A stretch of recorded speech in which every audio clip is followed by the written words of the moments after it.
Hi everybody, so we're going to be continuing on with our story today of the explorers. Up till this point we've just found out that the children have just been fishing in the dark with the explorer and came across the caiman, so had to leave, and then we just found out all about the explorer and how he was fixing a plane and how he wanted to protect the city and cover the city up from the damages that he had made from to protect it from other people from finding the city again. So we're going to carry on today looking at our next chapter called The Vow. Nobody wanted to sleep that night. They sat over the fire, cooking the fish until it spat and sizzled. Fred explained to Leela and Con about the canopy and the man working every day to protect the great green secret of at the heart of the jungle. "We should do something," said Con, "to prove to him that we won't tell." "Do you think he doesn't believe us?" asked Leela. Baka lay snoring in her lap, with Max curled up on her foot, his eyes closed. "It's not that, exactly, but I think he's not the easily believing kind," said Con.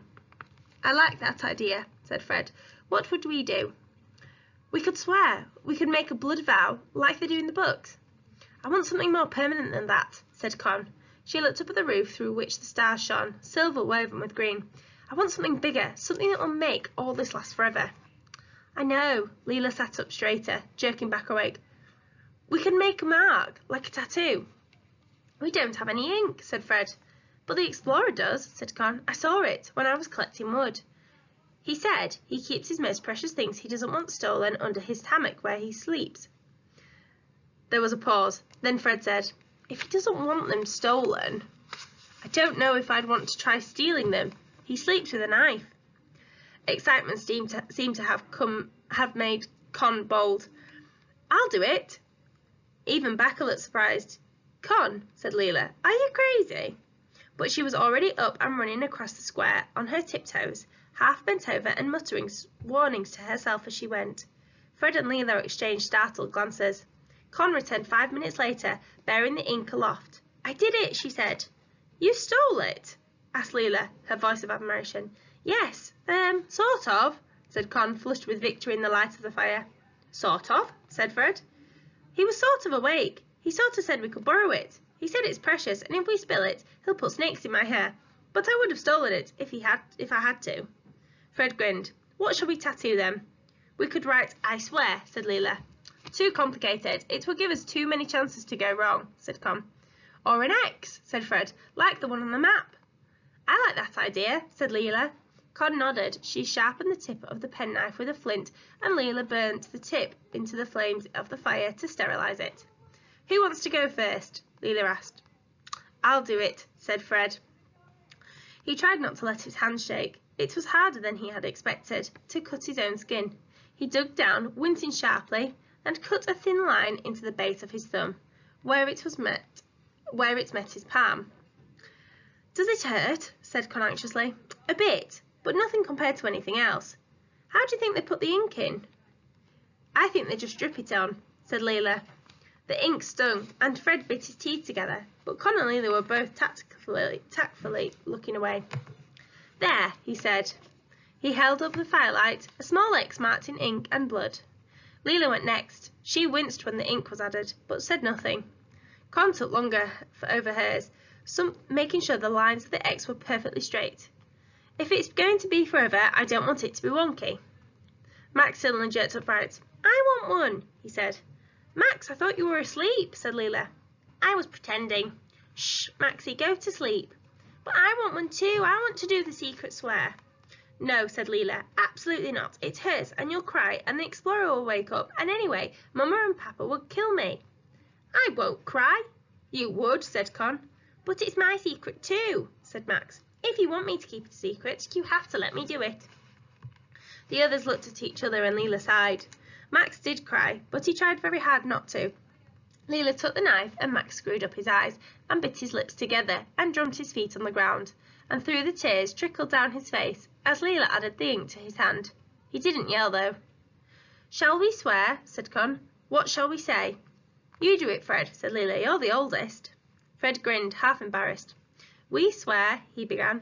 "Just a second." Con threw an armful of kindling on the fire, and it roared up against the sky. "Okay, go. We swear to keep this place a secret until it's safe to tell the world about it, or until we die, whichever comes first." "I swear," said Con solemnly. Then, "Though, statistically, we're more likely to die before we get a chance to tell anyone, you know." But she was smiling. "I swear," said Leila, "always." "Swear," said Max. "It's my city." He looked proudly at his ex. "Nobody gets to share it with us." Con looked at Leila, and Leila looked at Fred. The three of them grinned at one another over Max's head. Okay, I'm going to carry on reading. Our next chapter is Explorer School. The next day was Thursday, a full 12 days since the crash. Fred was woken from a nightmare about a burning aeroplane by the vulture pecking at the back of his head. He sat up. "Hey," he said. The vulture looked at him, an irate glare of disdain for the slack of a world that had failed it. "Heel," came a voice from outside, followed by a whistle. The vulture waddled out from the stone room. Fred followed. "Good boy," said the explorer to the vulture, tussling its naked red head as if it was a dog. The fire outside the stone room had already been lit. "Wake the others," said the explorer. "It's only just sunrise," said Fred. "Max sometimes threatens to pee on me if you wake him up too early." "Wake him up anyway. If he chooses to weaponize his urine, so be it. I've been watching you all, and there is still some basic skills for survival that you don't know yet.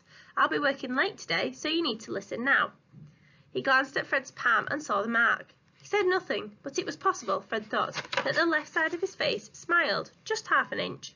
"Come, hurry, Explorer School is in session." The others emerged, rubbing their eyes. The explorer handed out pieces of meat from a guard cut into a serving bowl. "To get home, you need to know both the river and the land. Tell me what you know." It was hard to say what the meat was. A bird, Fred thought, though it might have been fish. He ate as slowly as he could, chewing each piece until it turned to pulp in his mouth. "We already know the river quite well. We came on a raft." "Describe it," he said. Fred made it. He was fanatical about it. "What did you use?" Fred described it the best he could. He tried not to sound too proud of it. "Sounds a good decision. I came along the Negre by raft from Manus on one of my first expeditions. I used a similar model. Not as good as my dugout canoe, but quicker to make." "What was the expedition looking for?" asked Fred. "Various things, really. Some of the men were looking for a city, others for plants and for use of medicine. I was just hungry to see the world. We were naive and clumsy. 2 men died, but I loved it." The explorer began sketching a map in the dust. You come this way, around the edge of the rapids by Dead Man's Point, and north. Water leaping into your face, the raft trying to ride the waves the way you would a horse, and me trying to make sure that the bamboo rod I used to steer didn't jerk and impale me through the ribs. Some of the happiest days of my life." He handed out more meat. Max widened his eyes in appeal, and was given double. Con opened her mouth to object, and then closed it again. "You'll have to do part of the same journey I made before you reach the city. It will be choppy, foam and rocks. You can get thrown up several feet in the air, so you'll have to tie the little one on. If anyone falls overboard, they can't grab onto the raft in those waters without collapsing it." "Really? But couldn't you—" "No," he said sternly. "The only honourable thing is to do is drown." "Oh," said Leila. "Oh," said Fred. "Fine," said Con. "What else?" "And then there are certain preparations you must make. Have you got a pen?" They didn't, of course, but Leila took a flint and began to scratch into a piece of grey stone. "In the forest, 50 miles down from here, you'll come across a kind of bee. It's absolutely minuscule and rather beautiful.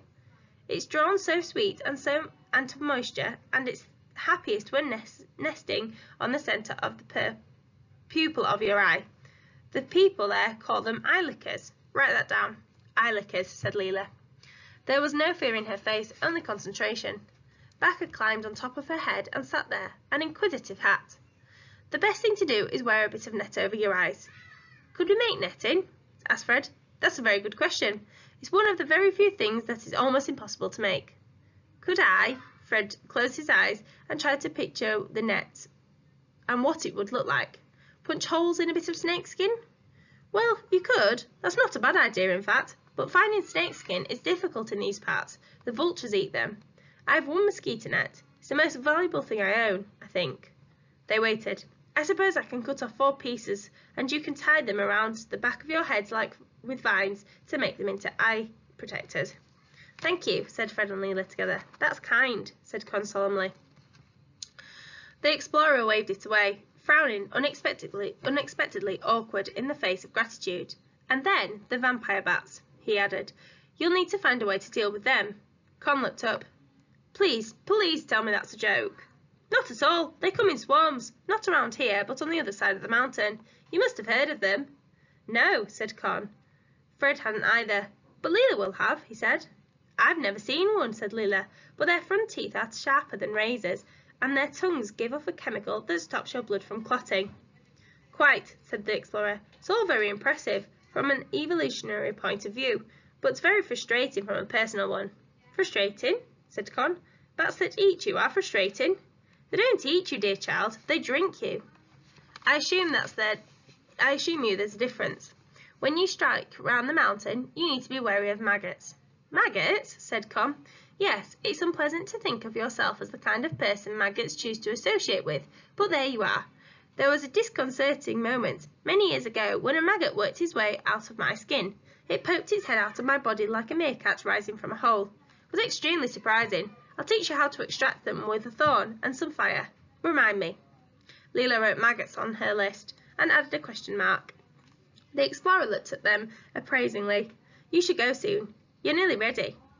Fred stared at him. Somehow the news did not fill him with relief, as it should have. "You should go before the rains.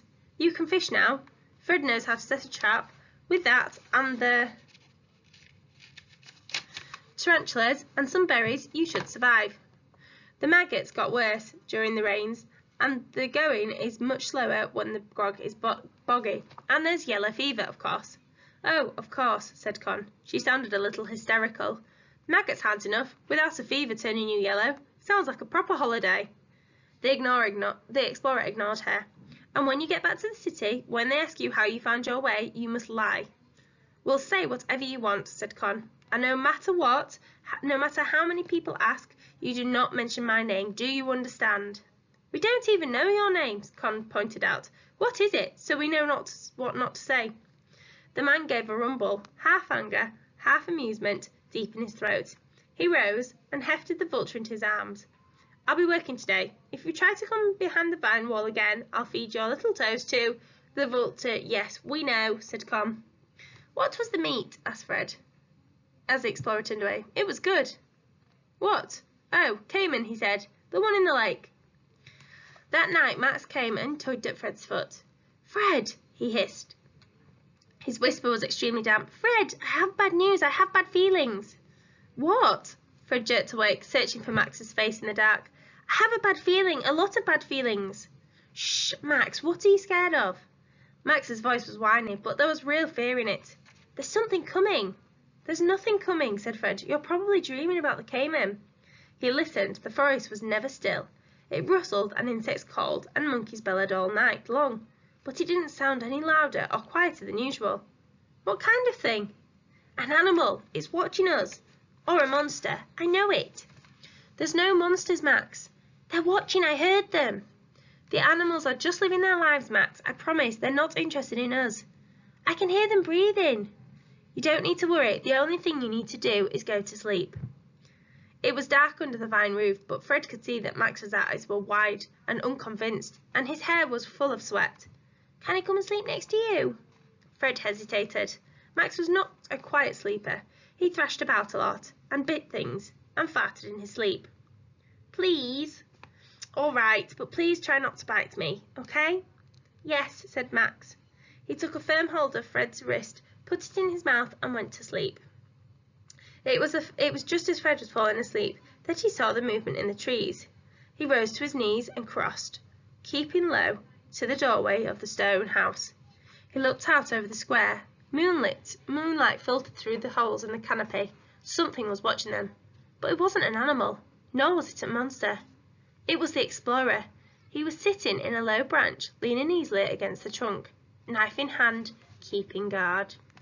Okay, I'm going to stop there for today.